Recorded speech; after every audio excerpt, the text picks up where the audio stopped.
Good morning, everybody. Welcome to another episode of Dropping the Gloves.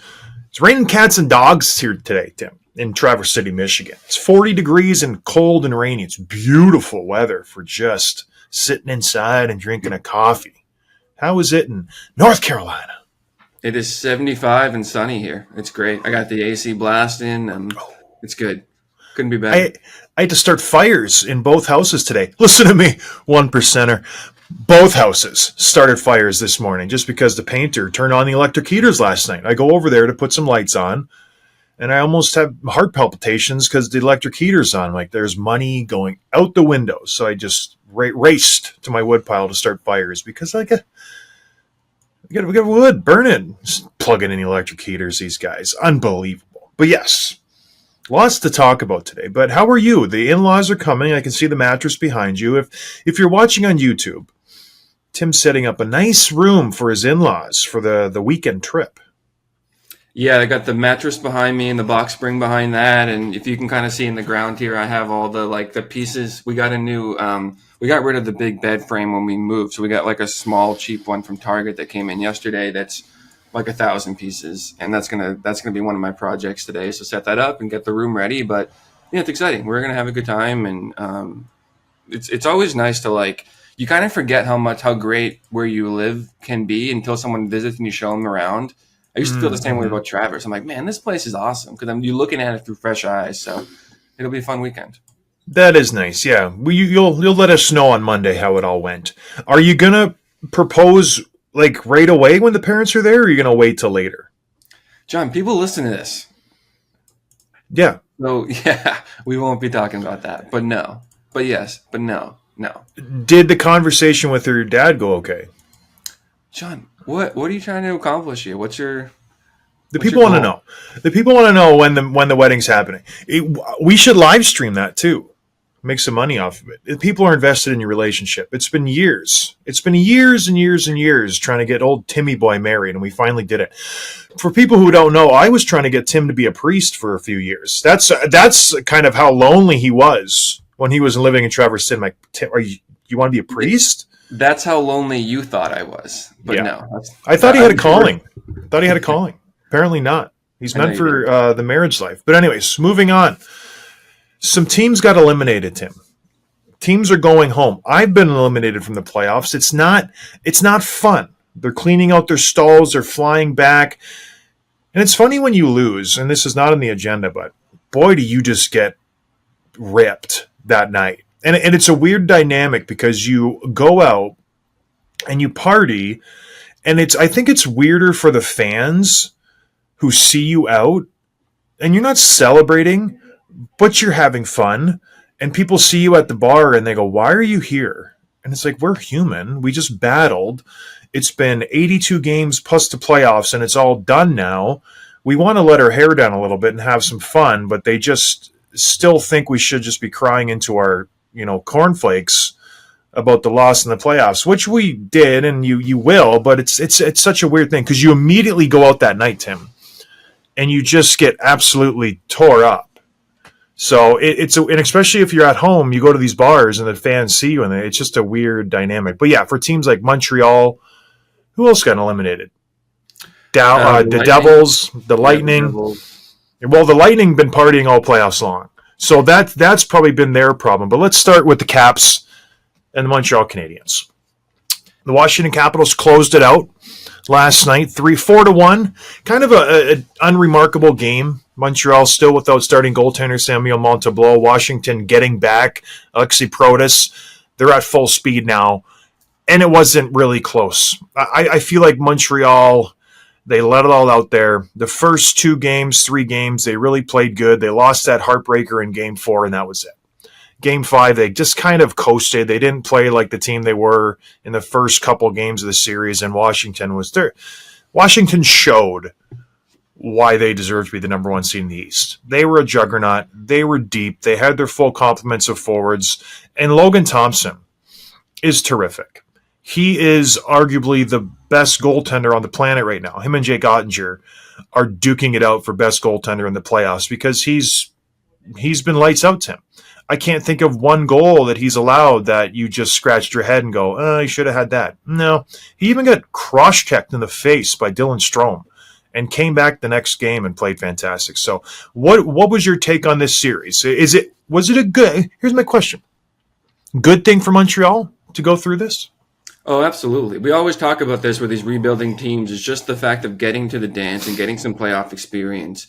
And I think this is a fun team and you have like nothing except pride for what they did just to get here and then winning a game, getting close in several other games. And you're getting like their power play won. The average age is 22. Oh, like, these guys are going to be locked up long term. This is going to be a powerhouse in a couple of years. So yeah, getting the playoff experience early for this core group, which is more than you can say for the Red Wings or the Sabres or the Senators or some of these other rebuilding teams. So yeah, it's a lot to be excited about. And like, I think it's what we predicted was that the Capitals are the better team. They're going to remind us right away. They closed this up in 5 games. And I didn't realize this, but they advanced to the second round for the first time since 2018, which was the year they won the Cup. So it's been a while since they've gone on a run here. And I think they're feeling pretty good about their chances against whoever they're playing.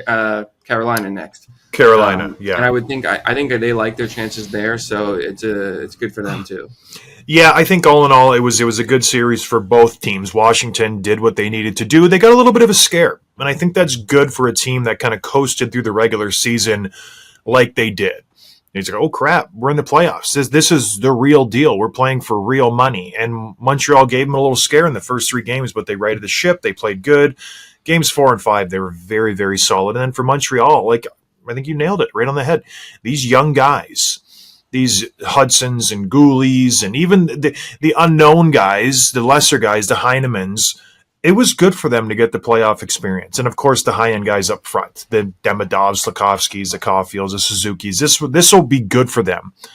It's unfortunate a friend of the show, Kirby Doc, wasn't there to play in this playoff round. But, yeah, I disagree with you that they're a few years away. I think they could be dangerous next year.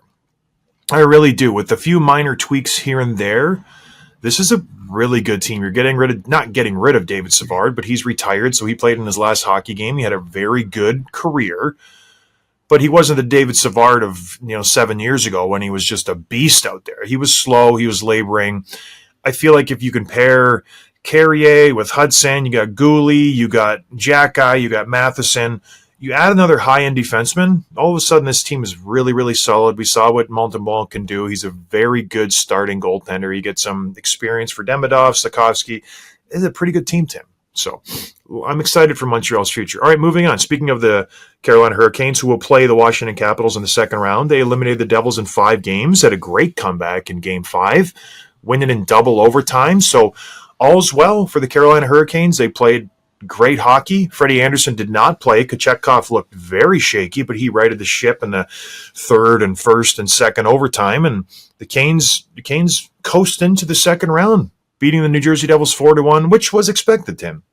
Yeah, it was. And I love that you had the overtime winner from Sebastian Aho. You want your captain. You want that finisher. And someone on Slack, I think it was AC, pointed out just his Game 5, 6, 7 playoff performance compared to like some of the other ones we'll talk about in a minute. But he is a guy that shows up and he buries it. And, he did that in 2 nights ago. So really good for him. Really good for the Canes. That'll be a fun series to preview when we talk next and figure out who we like better. And I think that one probably will be a long series. I don't think it'll be an easy one, but I still like the Capitals, I think. But yeah, good for the Canes to get through the Devils in just 5 games. Yeah, we have quite a few Hurricanes fans in the Slack group. They're the most annoying people in our Slack. They're changing their names. Our Slack has gone from just a friendly conversation of just everything, random stuff. We got hockey chatter. We got just life chatter.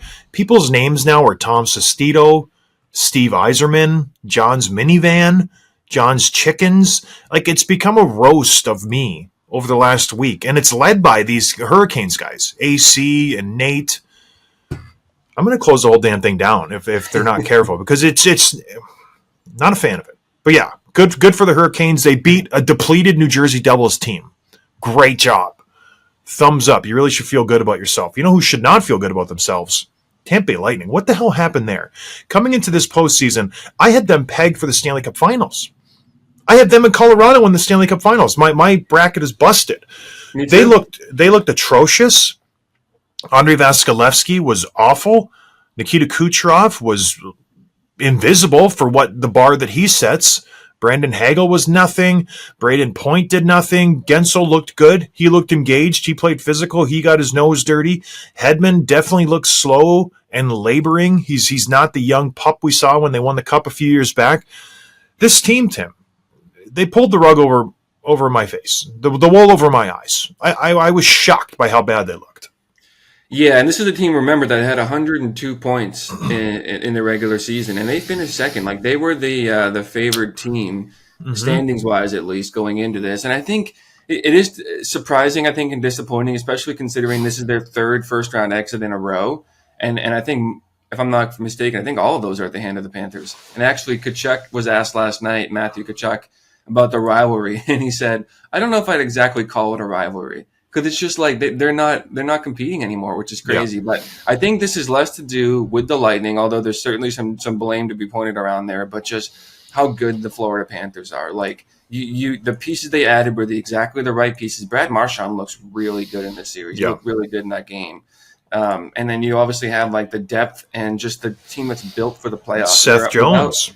And then without Aaron Ekblad again, because he served 2 games for that hit on Hagel in Game 4. But yeah, they're so good, and they're going to run right through this Eastern Conference, I think, again. I think they're heading to the finals at this point. Well, I think you might be getting a little ahead of yourself here. They're going to play either the Toronto Maple Leafs or Ottawa Senators. That'll be a hell of a series, and they're going to match up with the Capitals in the Eastern Conference Finals. But it does seem like they have an avenue to get to the finals, because the road out east is not nearly as difficult as the road out west. And when you look at the Panthers, it's just a group effort. And it's, yes, you're getting Tkachuk and you're getting Reinhart and you're getting Bennett producing, but it's Luosterainen. It's the Marchand acquisition that you mentioned. Barkov's putting in goals. Anton Lundell is picking up where he left off last playoff series. It's everybody, Tim. And we forget about Carter Verhaeghe, who put up 30-some goals, and then playoff hero last year, Evan Rodriguez, is going to start rolling. So it's just wave after wave after wave of these guys. And then, yeah, you add a Brad Marchand, but don't look now, Seth Jones, I think, gets the most ice time on the team. And he's playing terrific hockey, unshackled from the Chicago Blackhawks hell that he was playing in for the last 3 years, just getting ripped apart by pundits like me because he was terrible in Chicago. He comes to Florida where he's not under the lights and he has some help and he has a decent partner to play pass with. And look what he's doing now. He's +5. He's got 2 points. He's playing hard minutes. He's on the penalty kill. He's going up against other teams' top lines. He's their shutdown pairing with Gustav Forsling, Tim. Did you know that? Do you even know what you're doing? Seth Jones is playing fantastic hockey. And the Florida Panthers look dangerous. Thank you, cap circumvention. Love that. All right. Moving on. Other teams have taken 3-2 series leads, Tim. Let's get into that. But first, let's just talk about the Leafs. It's enough, right? Should we talk about the Leafs or touch on all the teams that are up 3-2? Your call. No, that's our big headline today. That's our main story, is the Toronto Maple Leafs. And everyone's talking about it right now. The Senators blanked them in Game 5 in Toronto 4-0, to the point that the Boo Birds came out at the end of the game. And it's just disappointing, and there's a whole kind of crazy stuff here. And you think right now they'll play Game 6 tonight in Ottawa. The Senators have a chance to extend their series. And you interview the players after the game, and Mitch Marner says, fine, when he was asked how the mindset is after their Game 5 loss 4-0. It's not supposed to be easy. We have confidence in this group. Mm-hmm. Austin Matthews, their captain, says, I don't think there's any panic in this room. Mm-hmm. So you think, okay, their backs are against the wall a little bit. They have 2 games left to do it. They have the demons of their past haunting them, but they are veterans. They are experienced. They know what it takes to deliver and get these series closed out. I think the stats back them up. Would you agree, John? Yeah, well, these guys, they've done it before. And the beautiful thing about being a vet, which Mitch Marner and Austin Matthews are, is you have that resume to fall back on. Because the reporters are coming in and they're trying to get, headline. They're trying to get clips. They're like, oh, how's the team's mindset? Are you guys nervous? Are you this and that? Oh, no, we're fine, man. This is fine. We've been through this before. Everything's good. Oh, Austin Matthews, you're the new captain. This is your first year with the C on your chest. How's everything going? How's the room? Oh, man, there's no panic in this room. So what? We've lost the last 2 games to the Ottawa Senators where we should be waxing them. Not a big deal. And they have the stats to back them up. That's the great thing, because a lot of guys will say these things, but then you do a little digging and you go, why are they talking like this? Maybe they should be a little panicked. But when you dig into the Leafs, they're allowed to say these things because the history gives them the ability to have these quotes. Tim, what have they done over the last 7 years? Yeah, so since this group has been together in 2018, they are now 1-13 in series clinching games. There you go. So, like they've been here before and they know what it takes to get it done. They've also they got that one. They've lost 6 straight series clinching games on home ice. So you know that if this goes to Game 7, they'll probably lose that one too, because that's it's more satisfactory to win it on the road because you can really twist the knife to the visiting fans. So I get that. Well, and you have a chance to clean the series out and go out on top, and you want your best players to deliver. Absolutely. And that's what we saw last night, and we see Matthews and Nyes both -4. Tavares and Nylander both -5. So you're getting -3, Tim. -3 in Game 5 from your best player. So that's really important too. And then you have Austin Matthews, and you look, he's our captain. He's a 60-goal scorer. He was chasing 70 a couple years ago. He's one of the best players in the league. You're going to get the best from him. He has 1 goal in this series, which is more than 0. He had 1 goal last year versus Boston in 5 games. 2 years ago, they played Florida in the second round. He had 0 goals in that matchup, and he has 2 goals in his last 14 playoff games. So again, 2 is more than 1 and 0. So you're really starting to see these numbers to add up. Well, he's setting career highs when you look at it. 1 goal in this series, so that's par for the course for him. So I don't know what everybody's expecting. And then you look at their power play, which has been great. We were lauding it in the first game. I think they had 3 power play goals. Times have changed. Well, the last 2 games, I think they've just been consistent, where now they're 0 for 30 in every potential series clinching game on the power play. Because who wants to win on the power play? They're fair guys. It's like, okay, the joke's over now. What?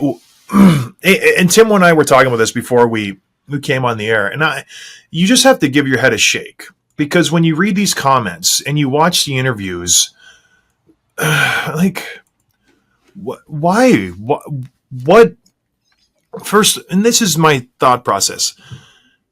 Do they think it's bad to say that, we should have a little bit of panic? We are a little worried because we have been down this road before.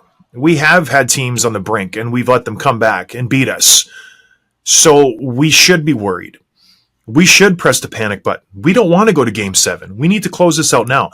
What is wrong to acknowledge the elephant, the massive, giant behemoth elephant in the room, that everybody knows your track record?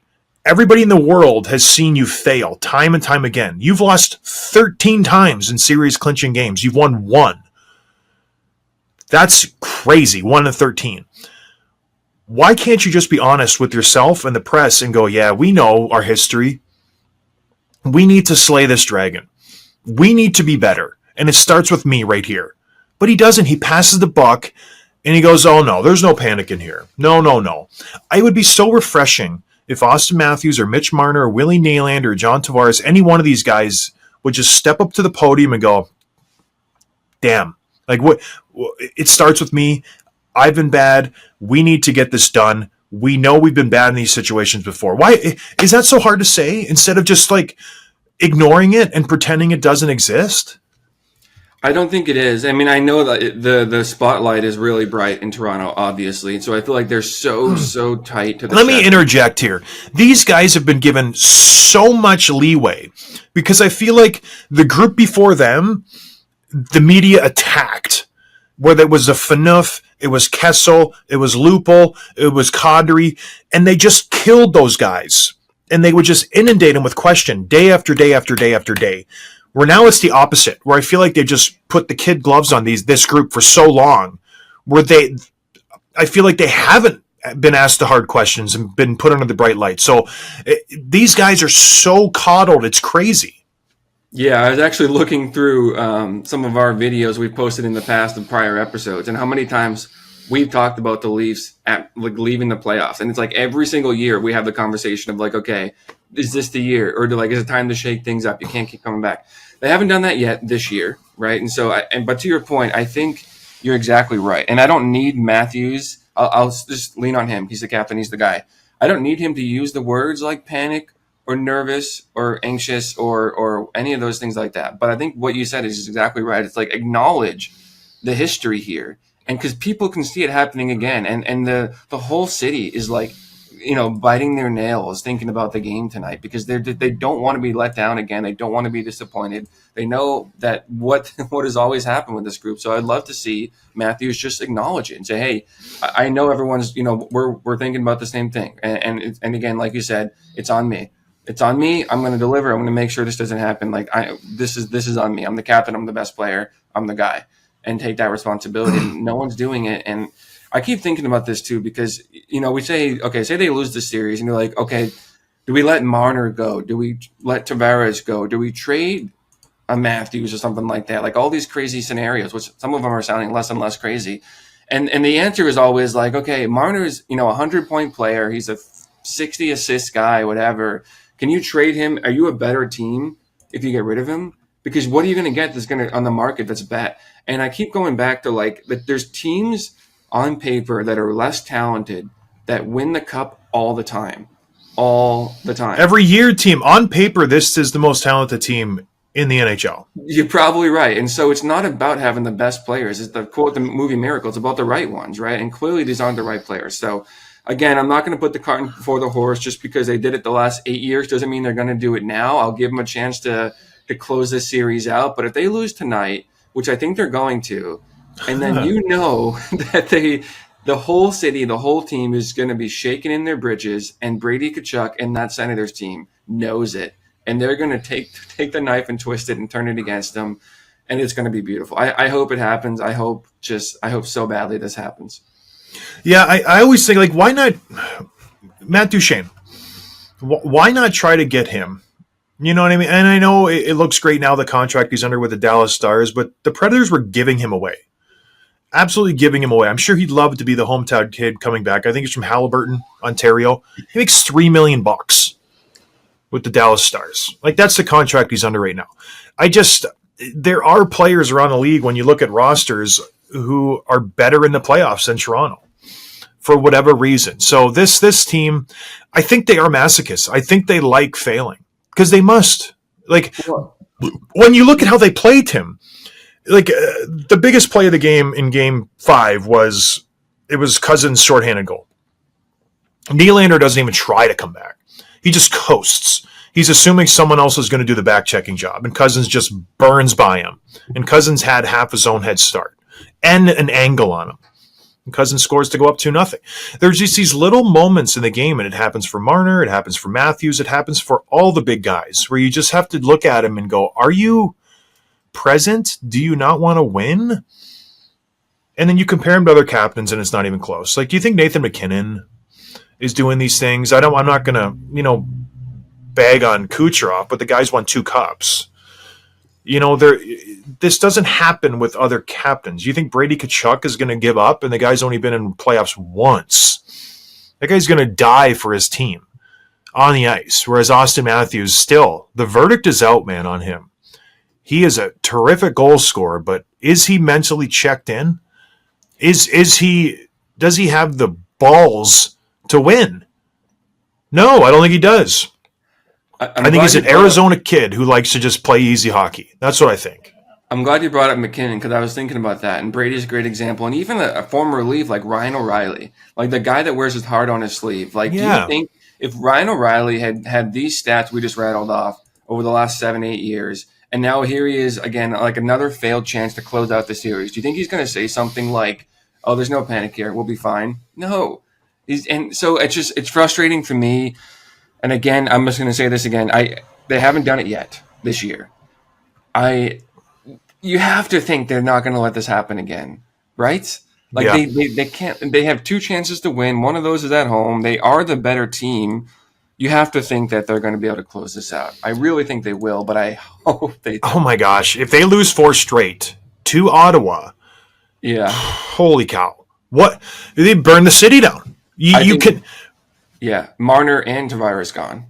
Oh yeah, Tavares is already gone unless he comes back on a team-friendly deal. Marner, and listen, has anybody out there said that he would walk in free agency this year? I feel like everyone's been like, oh, they'll trade him or they'll re-sign him. Has anybody out there ever said that he would walk in free agency after his deal was done? I can't remember. We should have the receipt somewhere. Yeah. Yeah, I can't remember if anybody predicted that, but he's gone, Tim. He is so incredibly gone. And by the way, if they do pull this off, which I think they will, I hope they don't, but I think they will, they play Florida next week. You know what I mean? Like, they could get swept by this team. So, yeah, gosh, it's tough. Tough days. Yeah, you think Ottawa's hard playing against those guys, and then you look across the ice and you go, oh my gosh, you got Barkov and Reinhart and Bennett and Kachuk and Brad Marchand, and then you look on the back end, it's like, okay, Shabbat Shalom and Jensen and these Sanderson are good. You have like Ekblad, Forsling, Jones, Mikula, Kulikov. That's tough. Like you're in for it. And then Sergei Bobrovsky, who, by the way, is a little bit better than Linus Ullmark. So you better get winning, Toronto. And I agree with you. I think they will close it out. I think they'll show up. You can't lose 3 in a row. Like that's impossible. They'll close it out tonight, and they'll go, yeah, I told you, everything was fine. And they'll be feeling good going in, playing Florida, and they'll be at home, and Florida's going to come in and bury them through the boards. Because the thing with Florida is they can play the physical game, they can score goals while they're playing the physical game. I think Ottawa gets sidetracked, and they're a one-dimensional team where it's like physical, and they forget to score. Florida can do both, and they can do them very, very well. And it's going to be sharks too. They can smell the blood in the water, and just actually kind of like you are. If you know something bothers somebody, you're just going to pick at that thing over and over again. Oh, my kids hate it. They're like, "Stop it! Stop!" I'm like, it's so fun to see you just break down, but I have to. All right. Anything else on this Toronto series, Tim? Before we move on. No, I've said what I need to say. All right, let's touch on the remaining series because there's very, very good series going on. Very compelling hockey. Vegas went up on the Minnesota Wild the other night. Now they're up 3-2, heading back to Minnesota for Game 6. I still think Minnesota's the better team. Ryan Hartman scores with a minute and a half left to take the lead 3-2. Ding dong, Gustav Nyquist decides to go offside. Goal waved off. Vegas wins in overtime. Oh my gosh.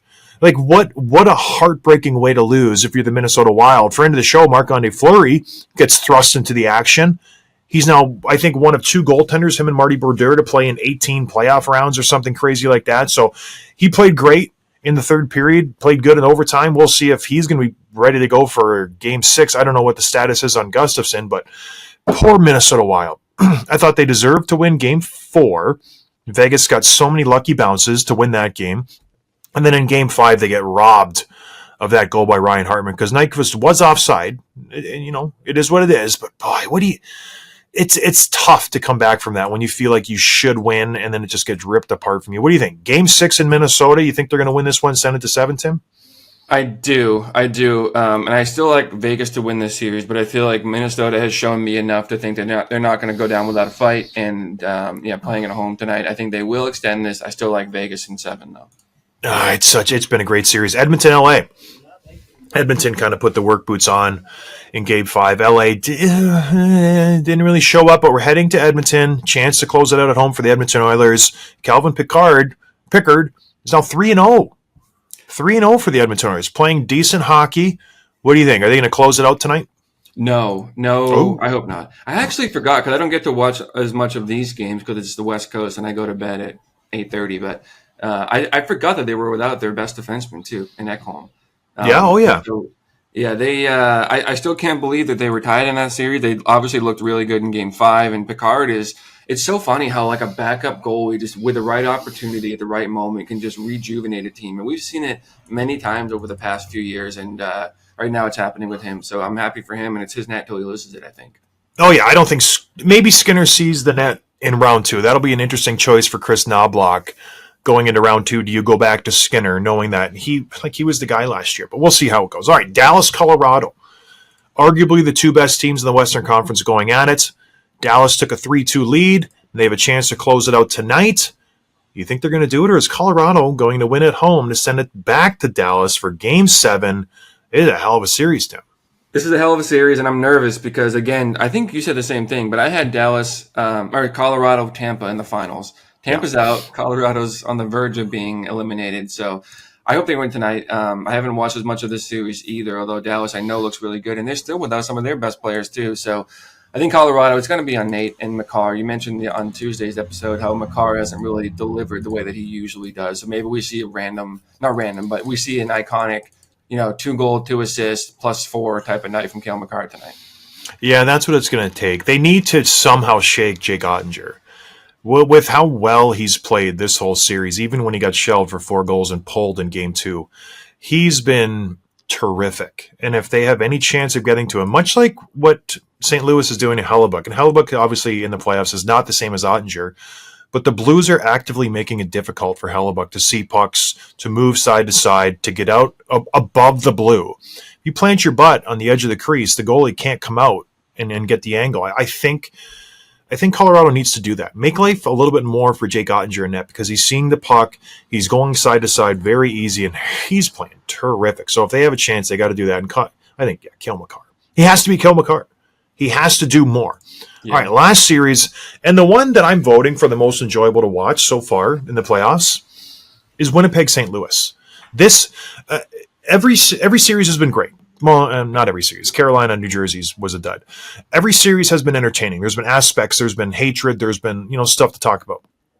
This one exceeds everything. Every shift, there's nasty play. Every shift, people are flying around trying to hurt somebody. There's great goals. There's energy every single game. Whether it's the whiteout or St. Louis just waxing Winnipeg at home, I think it was 13-3 or 12-3, something stupid like that. Well, Winnipeg goes home and they put a full game together. They win 5-2. They looked like the Winnipeg Jets that won the President's Trophy. They looked solid. But the one thing that everybody wanted, soon to be three-time Vezina Trophy winner Connor Hellebuyck, gave the infamous interview, and he says, "Am I going to be better?" Questions himself. I am going to be better. He sucked, Tim. He absolutely sucked. Was it the first goal that went short side right on the ice? Was just by Snewergaard. It was awful. Absolutely just like head-shakingly bad. That was the second goal, sorry. The first goal wasn't better. It was a redirection, but I feel like the Winnipeg Jets just said, we can't let him shoot. So they allowed 19 shots on goal, and he had 16 saves for a save percentage of .842.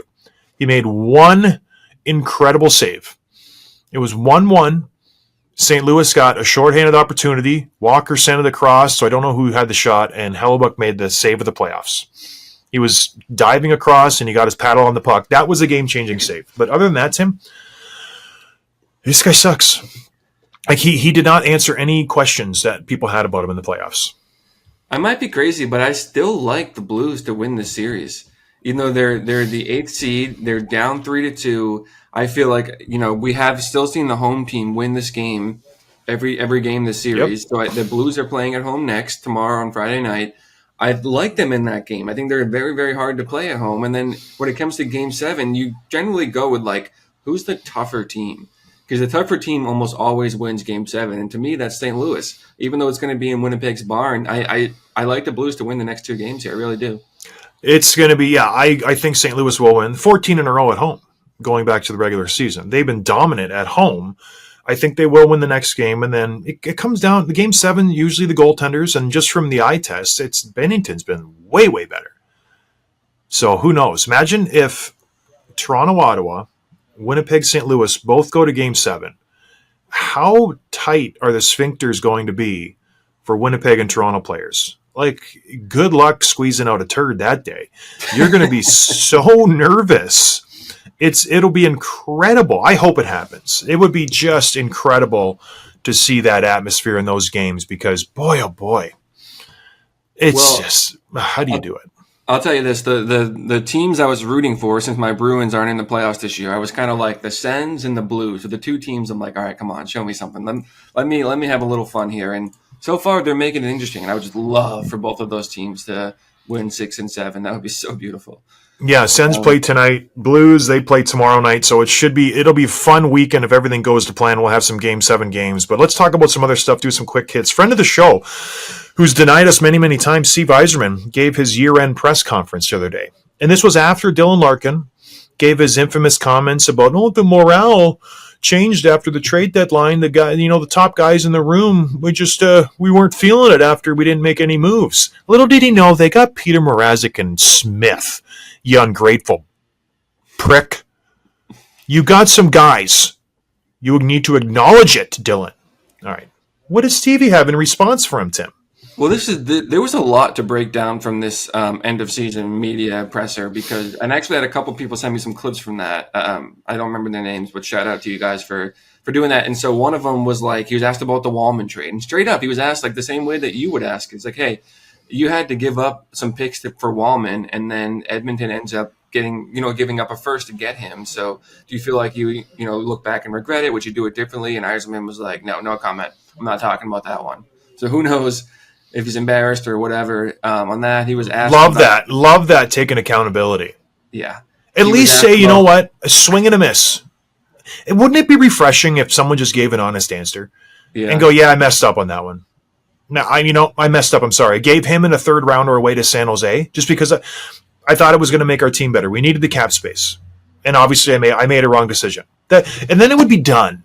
And then we wouldn't be talking about it like we're talking about it now. But for him to just ignore it and not acknowledge it, it makes him look like an idiot. It really does, because you made a huge mistake. San Jose gets a first rounder for this guy, and he's playing pretty good in Edmonton, and you let him walk for free. You have to pay to get him to leave. Like, just, this stuff like that irks me, Tim. It does. Like, just be honest with us. You flipping just con artist. You politician. Stop trying to save your job. Politicians have a good word for it, because he was asked too whether he thinks his job should be on the line. I think he said after, if you miss the playoffs again next year, was how the question was framed. And he was like, that's not for me to decide. And he also said, like, not to be rude, but I don't care what you think of that either. Like, it's up to the family, the ownership, and, that's who I report to. And I'm just doing all the things I can to, I understand the responsibility and the fan base and the pressure, and I'm just making the moves to make this team a better team, blah, blah, blah. Oh my gosh! I wish I would have got a press pass to that. I would have raised my hand. Can you document the moves that you've made to make this team better, Steve? Thank you. We'll wait. Yeah. Peter Mrazek. So, but the big question, the one that you were alluding to, was that obviously Dylan Larkin said last week that he was disappointed, and the teams were disappointed because he's speaking for everyone, not just him, that they did nothing at the deadline, and they said it would have been nice, quote unquote, for a morale boost. And this is where Yzerman was asked about those comments. And he said, basically summarizing here, that we made the moves that we felt like were the right ones. And I look to our best players to be the ones who are boosting the morale. We pay them a lot of money. We want them to put up points. We want them to lead the team and be that morale boost for everybody else. And I think part of this, now I want to hear what you have to say, but I think part of it is not wrong on. Like, that is what you rely on your best players to do. And I know that he doesn't like Larkin speaking out like that, and it's kind of, airing the dirty laundry. But again, it feels like he's avoiding some of the hard-hitting questions. So what do you think of that? I love when GM player are in sync and they build that relationship, and that trust is there and you can see it, and they have each other's back. And I just love that. I get where Steve Yzerman's coming from. I want my best players to provide that spark. You shouldn't have to rely on me to bring in someone from the outside to get this team going. Like, I get his reasoning there, but that's not what Dylan Larkin was speaking to. Dylan Larkin is the captain of this team. And on trade deadline, you sit there and you watch TV. And you watch and wait to see what your GM's going to do. And you see all these other teams making moves, adding players, moving players, trying to make your team better, trying to prepare for next season, making a decision. And when you sit there and your GM does nothing, Tim, absolutely nothing, it's frustrating. And then you compound onto that, Dylan Larkin's been there for a decade, and he has not made the playoffs other than his first year, which was before Steve Yzerman, the Yzer plan, and all the great things that's going to happen with Steve Yzerman. Back to glory for the spoked wheel. He's a little frustrated. He's gonna air that a little bit. And his comments weren't terrible; they were honest. And it's just it fractures relationships when Steve Yzerman said this, and it reeks of entitlement. It reeks of just like, you need to do more. It's not my fault. It's just like, buddy, you've done nothing since you've come to Detroit. You've drafted 2 good players. That's it. Other than that, it's been constant swing and a miss, time after time and time after time. You brought in Tarasenko and Kane, great. You got Kopp. You got all these other bad contracts that are not working out. Like like Tim, there's so many of them. It's just bizarre. So Steve Yzerman, I think he drinks his own Kool-Aid. He wakes up in the morning and looks in the mirror and he does I'm smart, I'm handsome, I'm good looking, and then doggone it, people like me. He should be saying, I need to do a better job. Things aren't going good. My captain hates me, and I might be fired because he seems to be too comfortable for his track record. We won Stanley Cups in Tampa Bay when I was there. It wasn't you, bro. You didn't get any cups. Show me the rings.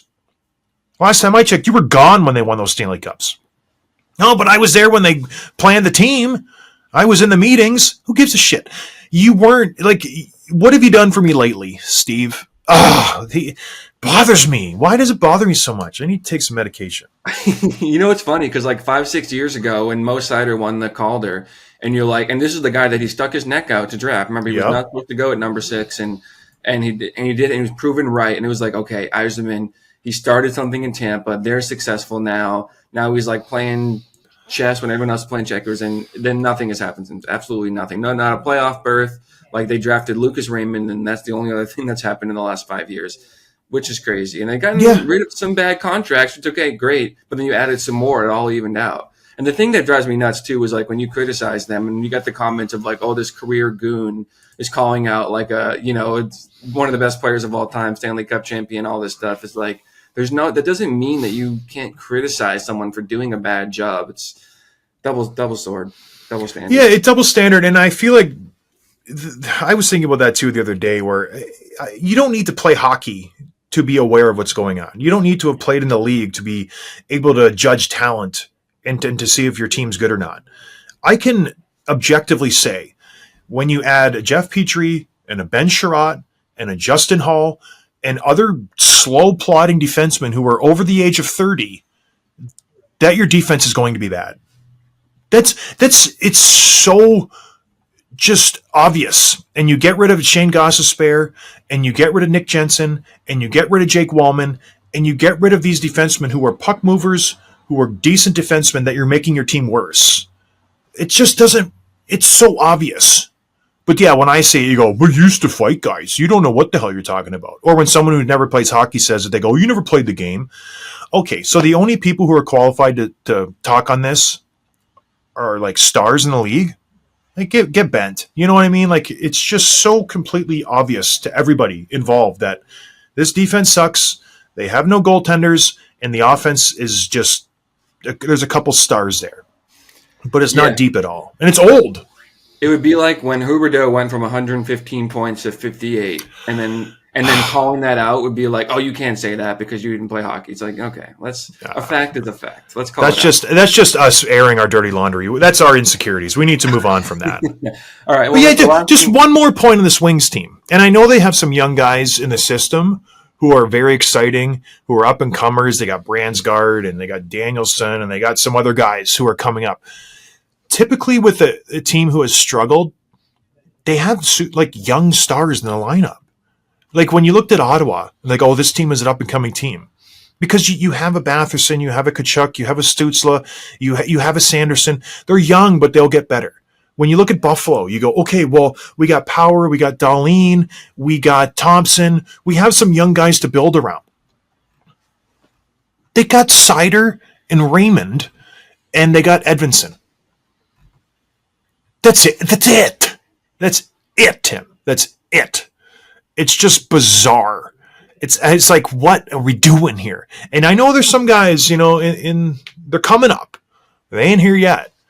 So 5 so years bad. ago, we were excited about Rasmussen and Joe Veleno and all these other guys, and they didn't do anything either. Like, you don't know what Yeah. these prospects are going to be. I don't care how excited you are about them. I thought Veleno was going to be sick, and he's not even an NHLer anymore, and he's like 25 years old. So, yeah, you just don't know. They got Craig Smith though. That was the big pickup at the deadline. All right, moving on. News from out west, Tim. What happened? Yeah, another team that has plenty of dirty laundry being aired publicly. Rick Tocchet turned down a quote-unquote generous offer from the Canucks. He has decided to part ways. The report was that it was $25 million over 5 years. It's a lot of money for anyone, especially for a coach. Does this say to you like that he's turning down that kind of money, that he just doesn't believe in that team, doesn't like the group, doesn't like what do you make of him turning down this offer? Well, it says he doesn't want to be there. Like, there's only 32 coaching openings in the league. That's it. Vancouver is one of the most desirable cities to coach in just because it's a beautiful city. They have a great complex. They treat the players and staff and everybody involved like gold. So the only reason why someone wouldn't want to coach there was he just has an issue with the GM, an issue with the owner, and the team's just a dumpster fire. And based on the track record of the Vancouver Canucks, that's exactly what's happening. There's something wrong within that organization, inherently to the core. When a guy like Rick Tocchet, you're throwing the Brinks truck at him, he says, no thanks. I'd rather just do nothing than coach here. What he's saying is it's making me sad to coach here. Because $25 million, Tim, imagine that.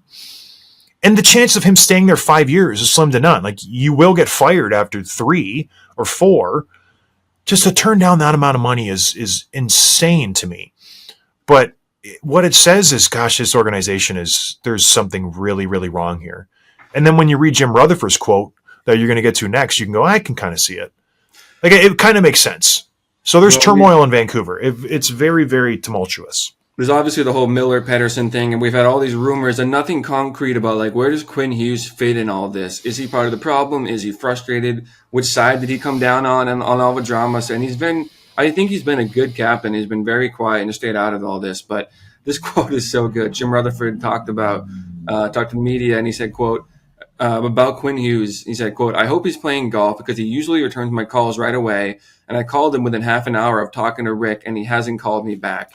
And this is kind of one of those, like, it should be nothing, but just not understanding that this is exactly the kind of thing that the media and the internet is just going to take and run 1,000 miles with. And that's what's happening right now. And everyone's, like, sending out SOSs for Quinn Hughes. It's just so tone deaf. You could easily answer that question. A reporter asked him, have you talked to Quinn about Rick's leaving? He could go, not yet. I tried, but I haven't talked to him yet. That would be it. And the quote would be over. But it's just such like a tone-deaf response. It makes Quinn Hughes upset. Like, oh, I hope he's playing golf because he hasn't returned my call. It's like, what if I'm not? What if I just didn't answer? It's just, yeah. Jim Rutherford is so... after him talking about playing with Jack. So now Quinn has more stuff that he has to answer to from his owner. It's just crazy. It's just... There's a certain group of people who just think their crap doesn't stink. And Jim Rutherford is definitely one of these guys. Doesn't you get that sense that whenever he talks down to people, and you think he's just smarter than everybody? You know, Lou Lamoriello was like that. David Poile was like that in Nashville. There's just certain guys who just, whenever they talk, they go, man, you're kind of a jerk. Like, you just, like, you say jerky things. And I just don't understand why you just don't just be quiet. Why bother saying this? There's no good that comes from it. I hope he's playing golf because he usually returns my call, blah, blah, blah. Shut up, man. Just say, no, I haven't talked to him. Like, it's such an easy answer, but I don't know. Any other comment on this? He was looking for a laugh from the crowd, and instead he's got nothing but headlines, so yeah, tone deaf is right. He's going to wake up in, what is it? When's Quinn Hughes' contract up? A couple years? He's going to try to get, him to re-sign. He's on a team-friendly deal. And Quinn's just going to say kick rocks. He's going to go into free agency. He'll be 27, and he's going to get a boatload of money. And Vancouver will wake up in 26, 27, and they'll just have to kick themselves because they had a star-laden team with JT Miller and Pettersson and Besser and Quinn Hughes and all these other great guys, and they'll have nothing to show for it. They have no playoff any playoff appearances, no banners in the rafters, nothing. And it'll be due to their coaches and their GMs and their presidents because they just ruined it. They really did ruin it. They had a great thing going, and it's a shame. Because every year, Tim, we talked about, man, if they put it together, dangerous team because the talent is there. But it just goes to show you can put a great team together on paper. Someone's got to put the guys on the ice and push the right buttons, and it didn't happen here. I blame Jake DeBrusk. But I think that's it for me, Tim. Anything else from you? That's it. A couple. I think we'll see more teams, eliminated. And next time we talk, we'll know who's playing who in the second round. So very exciting. The next time we talk, every team will be eliminated in the first round. Not every team, but half of them will, because we're not going to talk till Tuesday. And Tim's going to be engaged potentially. But that's it, everybody. I hope you have a good weekend. Enjoy yourself, and we'll talk to you later. Cheers.